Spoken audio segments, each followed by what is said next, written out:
All right, well, let's get started on our journey. Reverend Glenn, I'm going to give you a high five because he opened us up and he got us ready for this day. So here we are, y'all. Here we are on the 26th day of January. Can you believe it? We are on this cosmic speed up. Time is flying, and where is it going? Before you know it, guess what? It'll be February 1. So I'm here today as a messenger, here to share with you some thoughts about vision. Reverend Glenn already opened this up and told us we are a blank canvas, and we can color it, paint it, however we want. We can create the vision that we see. We got to be open channels. We have to be conduits of spirits to receive what God has for us. So before I get started on my journey, because I'm on a journey, y'all. I'm on a journey. I'm on a spiritual journey to do what is mine to do. But I want to introduce to some and remind others who we are. What is unity? Unity, per our founders, is practical Christianity based on the teachings of Jesus. We are all fellow members in life's fascinating journey. Unity is the link to the great educational movement inaugurated by our elder brother, Jesus the Christ. Our objective as students of truth, seekers of truth, speakers of truth, is to discern the truth in Christianity and prove it. How do we do that? I'll tell you about it a little later. Unity is based on 5 principles. Principle number 1, there is only one power, one presence, active in the universe and you and me, and that is God the good. Our essence is of God, therefore we are inherently good. This God essence called the Christ was fully expressed in Jesus and is within each one of us. This spark of divinity is for everyone. We are co-creators with God because thoughts held in mind, what? And through prayer and meditation, we align our hearts with God. Denials and affirmations are the tools we use, and through thoughts, words, and deeds, we live the truth that we know. So here we are, y'all, ready to move on our spiritual journey. Are you all ready for your journey? It's a check-in time. You know, it used to be a long time ago when we were growing up, and I'm going to tell you a little bit. Don't laugh. There were people who liked the things that we had, right? Gym shoes, coat. I guess I grew up in kind of a rough neighborhood. And they would say, check it in. Do you all remember? Anybody remember that? Yeah, I remember. Give it up. Check it in. We're going to have a check-in today. How you doing? How are you doing with your intentions? How are you doing with your New Year's resolution? Today is a check-in day. And you don't have to tell me out loud or talk to me out loud, but rather it's one for you to think about. How you doing? What are you doing?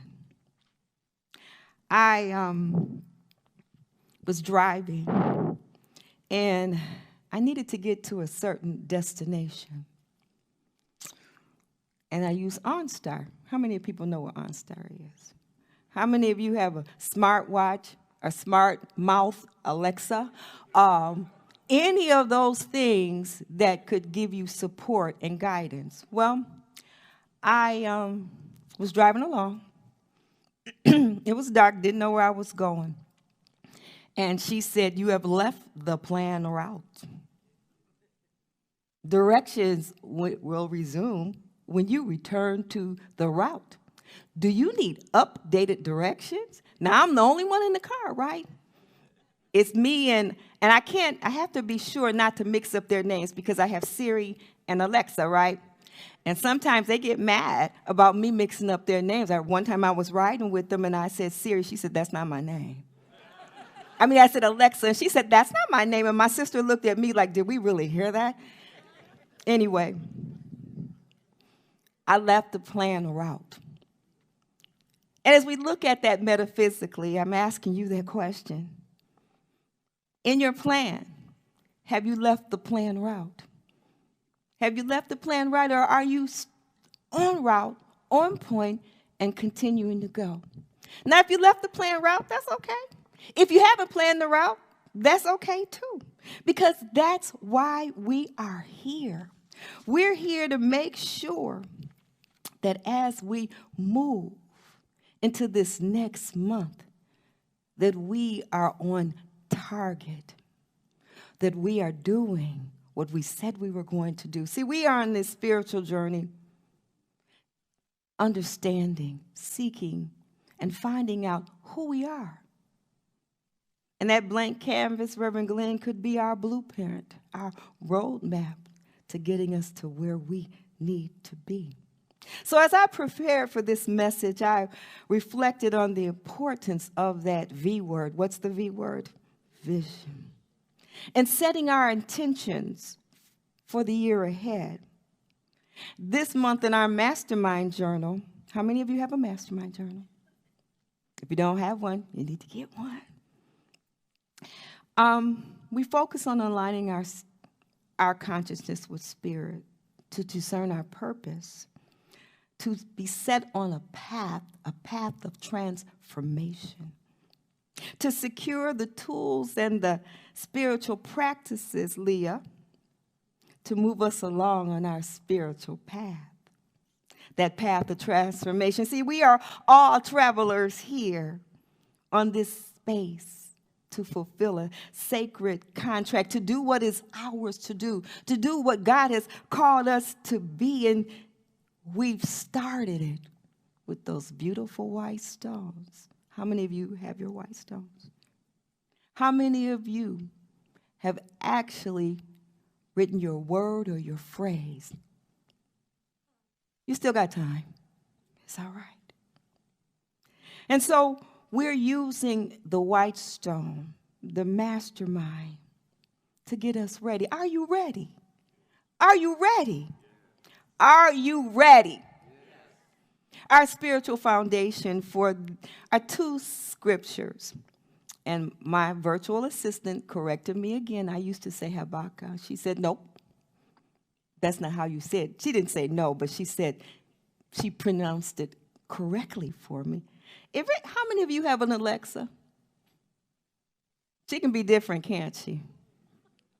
Listens in on your conversations and says something to you even though you haven't said anything to her. But anyway, she said to me, Habakkuk.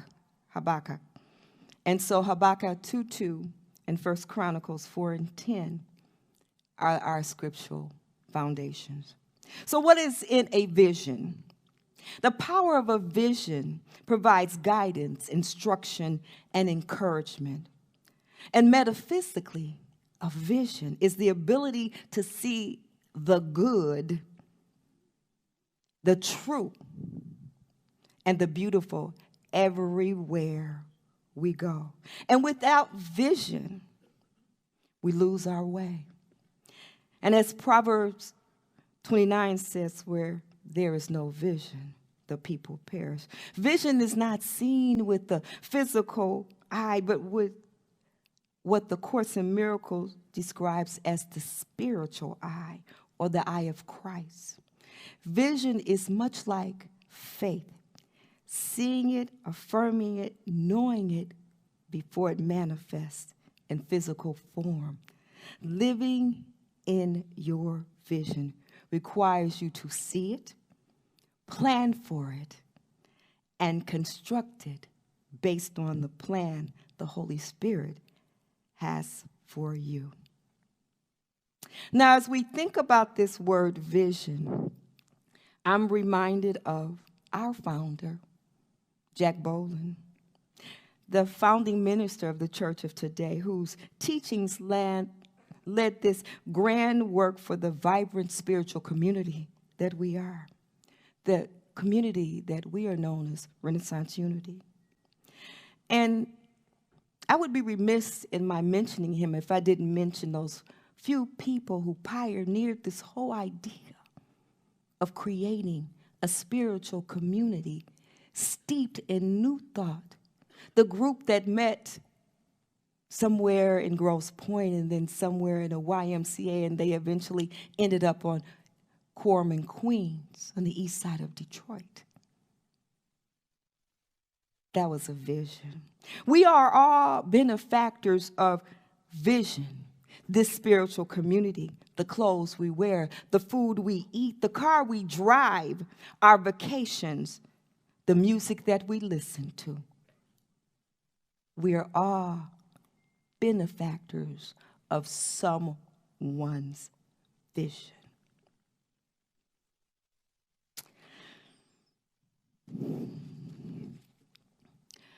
In a quote by Orion Martin, he says, "We lift ourselves by our thoughts, and we climb upon our visions of ourselves. If you want to enlarge your life, you must first enlarge your thoughts of it and of yourself. Hold the idea of yourself in your, as you long it to be, as you see it to be. Always, everywhere, your idea of what you long to attain, the idea of health, efficiency, success. What is your vision? Are you living in your vision?" As we look at it from a metaphysical lens, it's to live, to lift our thoughts, as Orrin said, to envision our highest self and divine purpose, to be empowered, to manifest our desires. All of us have a vision, but it's up to you what you're going to do with it. Let me give you an example. I was blessed with this thought of an invention. And the invention was needed because my mom, when we took her out, we would have to lift her out of the wheelchair and put her in the car seat. Spirit blessed me with the idea of how this could work. I had it all drawn out, talked to people about it, and I said, that's not going to work. Nobody will want to do it. Guess what? Somebody did it, and they're making millions and millions of dollars. Spirit gives us vision, mind, idea, expression. It's up to us to do something with that vision. It's up to us to climb upon that vision. And it's not too late. We're not too old. We're not too young. There is no time frame with Spirit. If Spirit has given you something to do, as Nike says, just do it. Listen, lean in, be aware, be open to what it is for you to do. There are over 100, I believe, sitting here today. You have something in you. There is something in you that's wanting to climb up and out to benefit the world. Now, as I talk to you about the two scriptures, two people, Habakkuk, and I wanted to talk about, and Habakkuk was a prophet and from the Hebrew scriptures. And he was an advocate for people, and I won't go into everything, but read it, and you'll understand the truth of who he is. And then there was Jabez. You all remember Jabez. When I was promoted and went downtown in the school district, I was a little nervous. I was a lot nervous because I left the confines of a nice little comfortable school with my little students and didn't have to worry about things. And so I looked like I was nervous. And someone put in my mailbox the prayer for Jabez, and they highlighted the pieces that they wanted me to read. And he said, "Oh, that you would bless me and enlarge my territory. Let your hand be with me and keep me from harm." Now, Jabez, if you remember, his mom named him Pain. So anytime someone said, "Hello, Jabez," they were saying, "Hello, Pain." And if he allowed that to get into his spirit, he would not have been able to rise to the person that and the stature that he rose to. See, Jabez wasn't any common person. He was from a lineage of honorable people, but his name could have caused him some problems.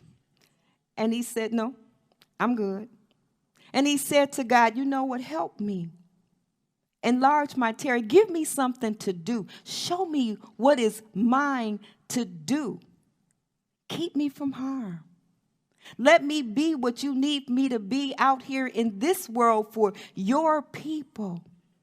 How many of you could be a Jabez? I see 2 hands. I see 3 hands. I see 4 hands. I see 5 or 6 hands. Yes. He was a man determined to rise above limitations. Jabez. Read about him. And you know, in Unity, we believe that we take the Bible as an instructional manual. And we take every character, every situation that happens in the Bible as an opportunity to see life from a different perspective. Not a literal perspective, but a practical perspective. How can we apply what happened with Jabez to us? "Oh, that you would bless me." That ought to be all of our prayers. Enrich, enhance our territory. So I have a question for you. Are you living in your vision? And are you pursuing your purpose? How many of you have ever had an idea, and I shared that with you, or vision? I shared mine with you, and you get this nagging, uncomfortable feeling that just won't go away. And you hear this chatter in your ear, "Oh, get it done, get it done, get it done," or it keeps rising up. Don't be like me and let it go by. But lean in and listen to the voice of Spirit so that you can make your vision come true. Pursuing your vision is a sacred part of understanding and living your divine life. You're here for a reason. You have been put here uniquely equipped to fulfill an assignment.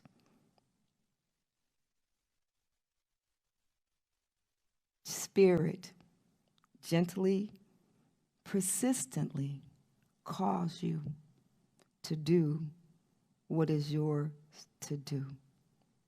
And when we resist, the restless energy we feel is a divine nudge saying, move towards your alignment and your purpose. How often do we sense a vision of an idea that within us and we doubt it like I did? Or we run from it thinking this can't be for me, not me, I'm not worthy, I'm not ready. Even biblical figures like Jonah resisted. And what happened to Jonah? God in the body of a whale. Now, I'm not going to say that that will be your experience literally, but ignoring your purpose creates a spiritual dissidence that must be eventually resolved. Unity teaches us that we are all expressions of divine mind, called to contribute to the greater good. Your presence fills a vital need in this life. Beloved, I encourage you to embrace with faith and gratitude, knowing that as you align with spirit, you align with the highest vision of yourself, and you create a new experience of joy, fulfillment, and peace. Jack Boland, I never got an opportunity to meet him, but I was a benefactor of his vision. And every time I walked into that building, I could feel the spiritual DNA, the energy, that all the prayers, all the beliefs that were left there. He says that when you take your dreams and decide to achieve them, you don't have to know how. All you need to know is that you're going to do it. And not let anything get in your way. Sometimes we talk ourselves out of blessings by listening to that monkey mind and that chatter, that ego, and forgetting the truth of who we are.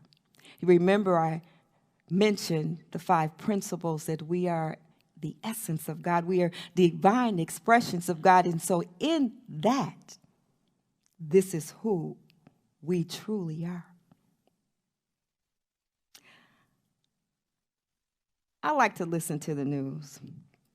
And I'll be honest, I like to scroll TikTok. Find some good stuff on there. Someone shared with me a couple of items. Right in the middle of our mastermind session, there was someone who said to me that this mastermind stuff, that's what she called it, Leah, this mastermind stuff is just like a book I'm reading. I said, well, what's the name of the book? She said, Inner Excellence. Now, I'm not promoting any book. I get nothing from it other than the fact that I'm sharing with you an opportunity to expand your knowledge. And anyway, she told me, and Reverend Glenn gave me some clarity on it a little earlier because I don't watch other football teams other than the Lions. If there's not the Lions playing, I don't care. And so I didn't watch it, but she shared with me, she sent me, I think it was a TikTok, and she said that this was a professional football player who had made headlines, not for his ability to play on the field, but his actions on the sideline. And during the game, he was spotted reading Inner Excellence by Jim Murphy, a book about achieving peak performance by focusing on vision and mindset. And in this moment, it was a powerful example of pursuing your passion, pursuing your purpose with intentionality and discipline, even in the midst of distraction. It speaks to the importance of nurturing your inner world. Well, Reverend Wilma, why are you telling us about it? Because every experience that someone has is our experience. And while it was on the football field with this young man, it could be in our homes, our lives, our jobs, with our children, with the relationship. We seek inner excellence because the inner excellence is the presence of God within us. When you dream, when you envision, you create and you bless other people. How many of you remember Susan Boyle? 47 years old. They called her a spinster. I won't go there. But anyway, Because what would they call me? Anyway, do you recall her standing on stage? And they asked, well, what are you going to do? She said, I want to sing. Well, why do you want to sing? It's in me. Well, why haven't you had an opportunity? She says, I've never had an opportunity to sing or perform in front of an audience. This was her vision. Well, you know how that one judge is, right? Rolling his eyes to the back of his head, doing all kind of theatrics with his face. It didn't move her, did it? She took that microphone, she opened up her mouth, and she sang, I dream a dream. That one moment moved her to that place of notoriety, this 47-year-old spinster, because she listened to Spirit. Is there a song in you? Is there music in you? Is there a business in you? What's in you? What's your vision? Now it's the time to lay it out so it can manifest in the next 11 months. Your vision. A young man got a job. He lost a job and he found a job. And in this job, it was 20 miles away. He said, how am I going to get there? I don't know. He called a ride. His ride fell through. He needed to be there by 7:45 a.m. and it's 20 miles away. He says, I have 2 feet, 2 legs, and I'm going to make it. He walked. He began to walk. And as he walked, there were people on that route who saw his vision and his dream. And he went on to tell us that someone else stopped. They fed him. They gave him a ride to his next destination, his next point. And when he reached the place where he was supposed to be, as a mover, the woman invited him in. She said, you've been on this long journey. Come and sit and rest for a while. He said, no, ma'am. I'm here to do a job. And he began to do his job. Well, that's not where the story ends. The owner of the company heard what he did. And he was so impressed with this young man, he gave him a car. It gets gooder. The owner of the house created a GoFundMe page, raised $90,000.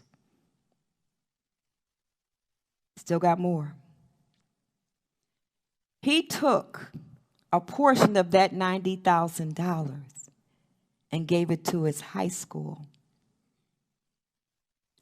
And he said that he would not have been the person he was today had it not been for that organization and that high school push. And they took that money and named the scholarship after him. Your visions, my brothers and sisters, will bless someone else. Had he not listened to Spirit, had he not had the will and the tenacity to keep moving, guess what? The people he blessed with that money wouldn't have ever happened. We are influencers. And when we dream and when we have vision and when we execute those visions, we bless people and we make a difference in this world. I ask you again, are you living in your vision? And are you pursuing your purpose? Charles and Myrtle Fillmore, Unity co-founders, dedicated their lives to living by spiritual principles. And they wrote this covenant. I started to make a slide, but it's really long. And I said, you know, if you really want it, perhaps we can post it on the website. And you can see they dedicated their lives, their resources, their work of spirit. And this dedication, their vision, It's the reason all of us seek to be here. We are the benefactors of their vision. They had a profound sense of vision and passion. Charles and Myrtle Fillmore, that's the legacy they left for us. And when I think about vision and purpose more, I remember the story of Jesus. He went missing. Now, you know, a 12-year-old boy, if you're a parent and you can't find your child, what happens? You are hysterical. And there weren't any cell phones, no cell towers, nothing that could help them find Jesus. And when he finally showed up, his mother said, "Boy," well, now she didn't really say it like that, "where have you been?" And in his response, he looked at her and he says, "I've been about my Father's business." His purpose-driven life. I invite you to be about our Father's business, being part of this collective growth, keepers of the flame. Do you remember President Biden talked about the gentleman who would crawl up into the torch of the Statue of Liberty? Has anyone had the experience of going into the Statue of Liberty? Have you ever climbed that winding step with all those people in front of you to get to the top? And when you reach the top, you were able to get to that observation deck and look over. Keepers of the flame, this young man. So you know what it's like being in there. I brought that up. But he would make that journey to polish those glasses, those windows, so that the flame would be seen. You are the keepers of the flame, the keepers of life, the keepers of the light, the keepers of harmony, the keepers of this human experience of love, joy, peace, strength, and wisdom. That is purpose. Are you living in your vision? Are you living in your purpose?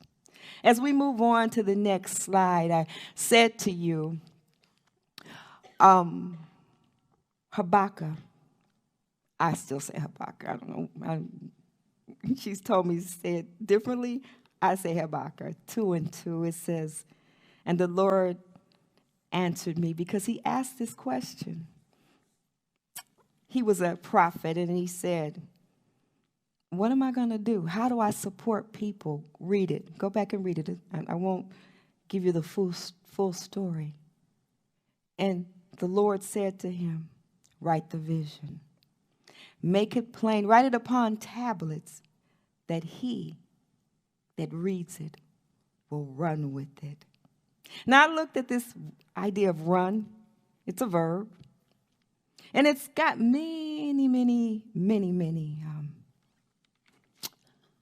definitions for it. But the one I like the most that stands out for me when it talks about a flow, a path or pattern of travel. Your vision, who you are and what you want to be in 2025. You were given that white stone, the white stone. And now you have an opportunity to write your vision and make it plain. And if you begin to write your vision, well, how will you write it? You got a couple of ways. I'll tell you about it in just a minute. I want to share one more story with you. The other day I went to Henry Ford Health System Hospital. And I was thinking about vision. You know, there are no coincidences, and I look for my inspiration in everyday things. And there, mounted on the wall in Henry Ford Hospital, was their vision. And they said, we will be the trusted partners in health, leading the nation in superior care and value, one person at a time. Write the vision, make it plain, write it on tablets. What is your vision, and how do you record it? Brothers and sisters, we have an obligation. We've been placed here for a reason. We've been placed here to be the I am of spirit, the face of God, to show miracles manifesting. How will you show your vision? As I was listening and getting ready for my Sunday experience, I came across a song that sort of aligned with this verse. And in this verse, this song is written by Smokey Norfolk. And Smokey, if you've ever listened to him, has a way of expressing life. And he began to sing this song that touched my heart in such a way. I want to share with you a vision, or share with you his vision. He said, I have decided, determined and committed that I'll run no matter the cost. I've decided, determined, I'm committed that I will run even though at times I may get lost. I'm going to finish my race. I'm going to take my rightful place in the winning circle. I'm going to run anyway. I don't know where, when, and how, but I know I'm going to make it. I don't know where, when, and how, but I know I'm going to make it. I'll run this race. And this is his vision, and I hope you embrace it as well. I'll run this race nestled safely in God's amazing grace. I've made up my mind. I don't have much time, but I'll run till I finish. I'm going to finish my race. I'm going to take my rightful place in the winning circle, because we are born to win. If we are the essence and the Spirit of God, what could be out of our reach? Possibilities are endless. The abundance and prosperity of those things that we need to live, to be, to have our being. Beloved, let's run. Let's be nestled safely in God's grace. Let us make up our mind. Let us run until we finish. And the Lord said, write the vision. Write it upon tablets. Make it plain. For those who read it, can run with it. Are you ready to run? Are you ready to run? Are you ready to run? Are you ready to live your vision? If you haven't started, it's not too late. Let's be about our Father's business. All right, 7-inning stretch. Time to stand up.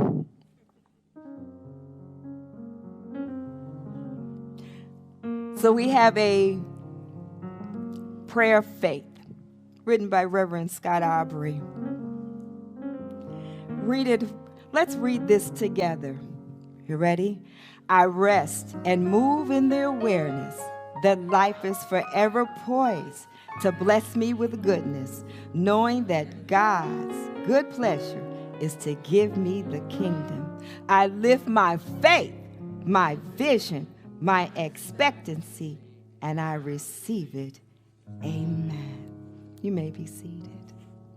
Well, as we prepare to conclude this portion of my reflection and sharing with you, know that I have really appreciated the time, because when I talk to you, guess what? When I minister to you, I'm ministering to myself.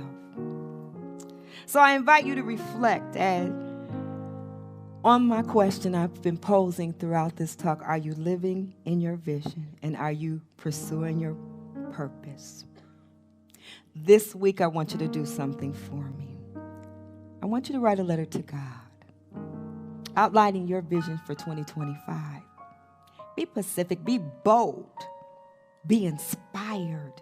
And this is what I want you to do. When you leave here, there's some envelopes waiting for you. Take one with you. Take two. Bring it back to us, self-addressed. And put a stamp on it if you don't mind. And in 10 months, I would take a picture of it as well, or a copy of it for yourself. Bring it back. Bring it to us next Sunday. Leave it with us. And in 10 months, we are going to send it back to you. So that'll be right around what, November? So November, you'll get that back. And if you choose not to do a vision letter or a letter to God, you have your mastermind. And I'm not trying to promote or sell, but this is a tool that I've used for many years. And I've seen the miracles and the manifestation of all that has occurred. And I would not be who I am if I didn't ask the persons. There are two people who do mighty work putting this together for us every year that we have, for the last 3 years, 4 years. Leah and Linda, L&L, where are you? Leah's right here with us.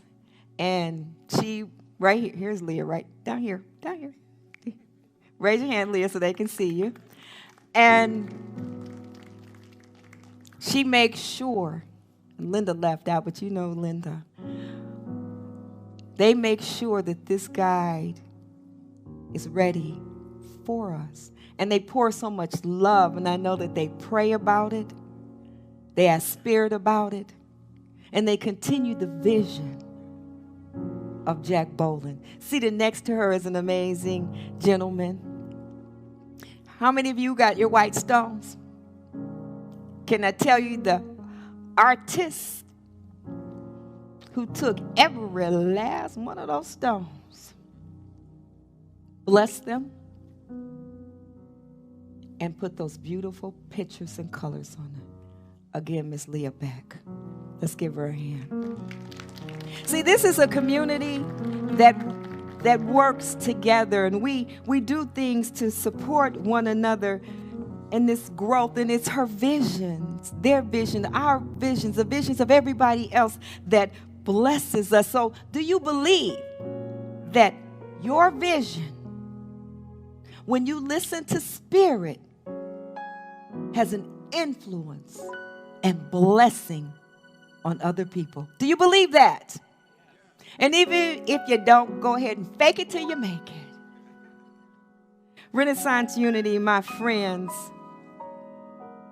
this has been an awesome day for me, and I thank you for the opportunity. I thank Reverend Glenn for the opportunity to share a bit of my knowledge. Together, let us live in our vision and our purpose. Live in our vision, purpose, and passion with faith, focus, and joy. Amen? Amen? Amen. Thank you.